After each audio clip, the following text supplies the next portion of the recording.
Janet is not reckless with money. She's a 47-year-old office manager in Columbus, Ohio. She has never carried a balance on a credit card. She has never bought a car she couldn't afford. Every month, for the last 22 years, she has deposited $500 into a savings account at her local bank.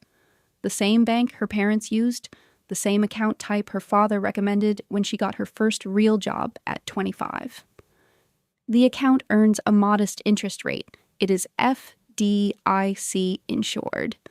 It has never once lost money. By every conventional definition of financial responsibility, Janet is doing the right thing.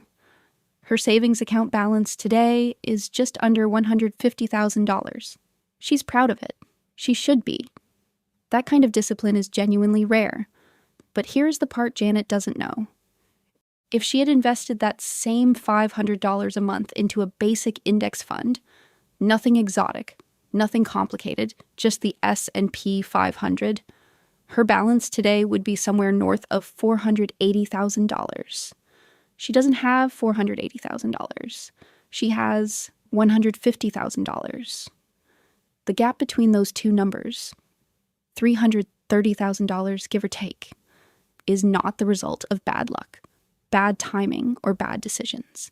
It is the result of one choice that felt safe, and the financial system she trusted never once told her what that choice actually cost.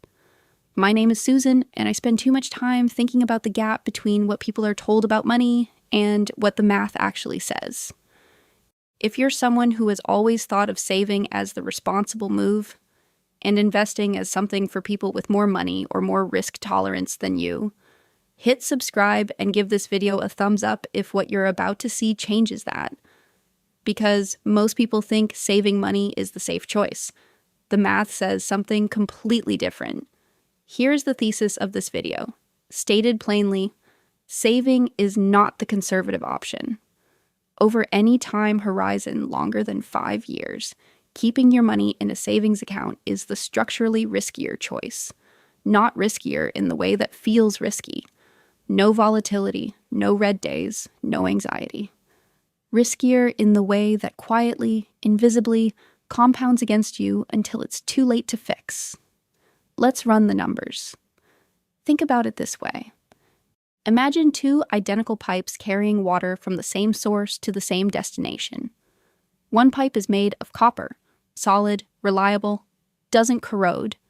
The other is made of a material that looks identical from the outside, but has a slow, invisible leak built into the wall. Every year, a little water escapes. Not enough to notice day to day. Enough to matter enormously over 20 years. The savings account is the leaky pipe. It looks like the safe one. It is not. Let's start with 10 years, because 10 years feels like a long time, but it's actually where the story is still relatively tame. You have $500 a month. You're consistent. You put it somewhere every single month for 10 years. $60,000 in total contributions out of your pocket. In a high-yield savings account at roughly 4.5%, which is generous by historical standards and assumes rates stay elevated, which they historically have not. After 10 years, you have approximately $75,000. Your $60,000 grew to $75,000.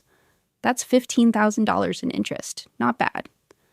Now put that same $500 a month into an S&P 500 index fund. The S&P 500 has returned an average of approximately 10% annually over the last 50 years, and roughly 7% when adjusted for inflation. Using the more conservative 7% real return, after 10 years, your $60,000 in contributions has grown to approximately $104,000. The gap at 10 years, roughly $29,000. That's real money, about half a year's median salary. But here's the thing about a $29,000 gap at 10 years. It doesn't feel catastrophic. It feels like a trade-off. You gave up $29,000 for peace of mind and zero volatility. Some people would make that trade. The problem is that's not how the math works. because the gap at 10 years isn't the point. The 10-year number is just the setup. Here's where it gets genuinely uncomfortable. Compounding is not a linear function. That is the single most important sentence in this video, so let me say it again. Compounding is not a linear function. Most people, when they hear compound interest, picture something that grows steadily, like a straight line tilting upward. That is not what compound interest does. It curves. Slowly at first, then faster still. The longer it runs, the steeper it gets. Which means the difference between saving and investing doesn't double every 10 years. It accelerates. Same $500 a month. 20 years. $120,000 in total contributions. High-yield savings at 4.5%, approximately $188,000. S&P 500 index fund at 7% real return, approximately $313,000. The gap at 20 years, $125,000. At 10 years, the gap was $29,000. At 20 years, it's $125,000. The gap didn't double. It more than quadrupled. Because the invested money had an extra decade to compound on top of itself, and the savings account money did not. That figure should give you pause. Now go to 30 years, $180,000 in total contributions. The number you started putting in hasn't changed. The time horizon has. High-yield savings at 4.5%, approximately $380,000. S&P 500 index fund at 7% real return, approximately $681,000. The gap at 30 years, $301,000. $300,000. On the same $500 a month. The only variable is where it went. And we haven't even talked about the worst part yet. Here's a quick thought experiment to cleanse the palate before we go to the next level. Imagine you put $10,000 in a mattress in 1994. Safe as houses. No fees, no risk, no volatility. 30 years later, you pull it out. Still to $10,000. You did it. You preserved every dollar. Except a movie ticket in 1994 cost $4.08. Today it costs $13. Your $10,000 that bought 2,450 movie tickets in 1994 now buys 769. You lost 2/3 of your purchasing power while protecting every single nominal dollar.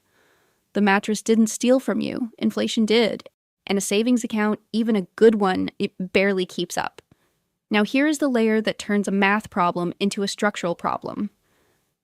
The gap between saving and investing isn't just about returns, it's about what inflation does to the money you think you're protecting. The Federal Reserve targets 2% annual inflation. Historically, actual inflation has averaged closer to 3.2% over the last 30 years. And as of 2024, the cumulative inflation since 2020 alone has eroded purchasing power by over 20%. That means the $500 you put into savings today needs to grow to at least $516 next year just to buy the same things.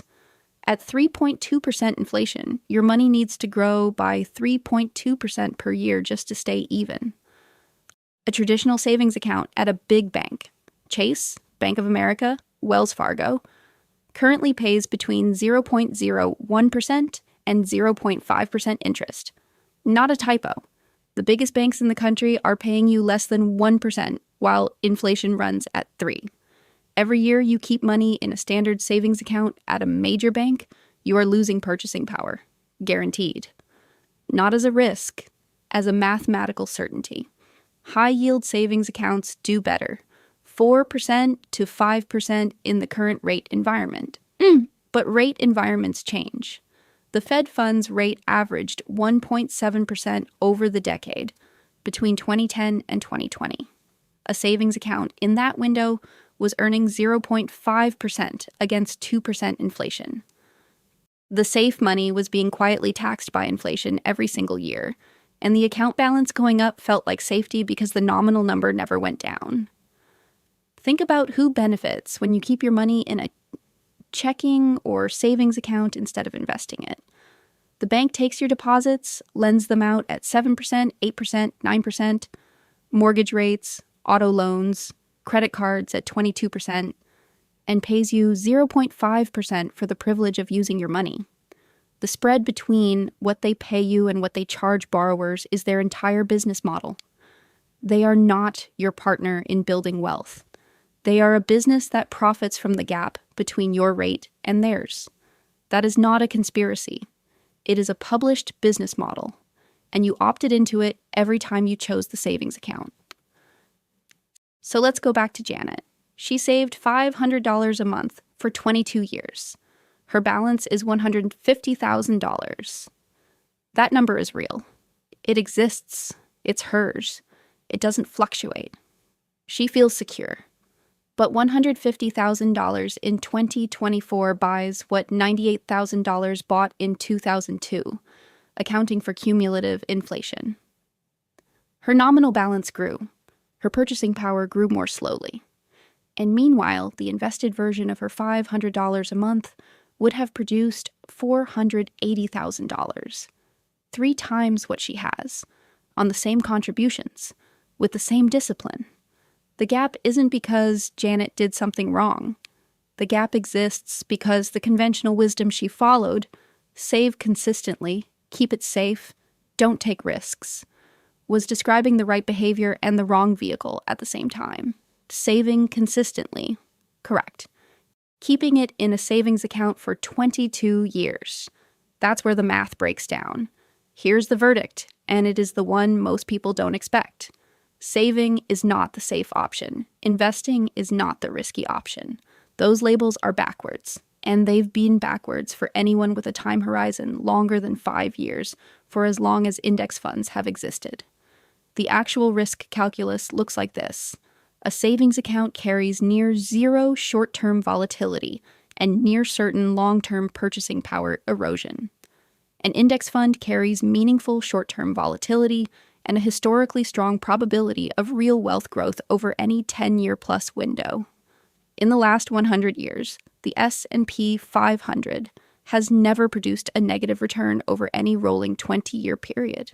Not once. The risky option has a better long-term safety record than the safe one. The caveat is real and worth stating clearly. This is not an argument for investing money you need in the next 2 to 5 years. Emergency funds belong in savings. A down payment you're making in 18 months belongs in savings. Short-term money is savings money. That's what savings accounts are actually for. But retirement money, long-term wealth money, the $500 a month you're putting away for a future you won't see for 20 years. That money being in a savings account is not caution. It is, structurally, the more expensive choice. 3 things you can do with this right now. 1, separate your money by time horizon, not by comfort level. Emergency fund and short-term savings. High-yield savings account, full stop. Anything with a horizon longer than 5 years, that money belongs in an investment account, not a savings account. 2, if you have a 401k with an employer match and you are not contributing enough to capture the full match, you are leaving free money in the account of the structural villain we just described. The match is an immediate 50% to 100% return on your contribution before the market does anything. There is no savings rate on earth that competes with that. 3, run Janet's math on your own balance. Take whatever you currently have in long-term savings and calculate what it would be worth in 20 years at 7% annual growth versus 4.5% savings rate. The gap will be specific to you, and specific numbers change behavior in a way that abstract advice never does. Janet is 52 years old in this thought experiment. She has maybe 15 working years left. The gap between her $150,000 and the $480,000 she could have had is not fully closable, but it is narrowable. The best time to switch vehicles was 22 years ago. The second best time is now. Saving isn't safe. It's just slow. The math already knew that. Now you do too.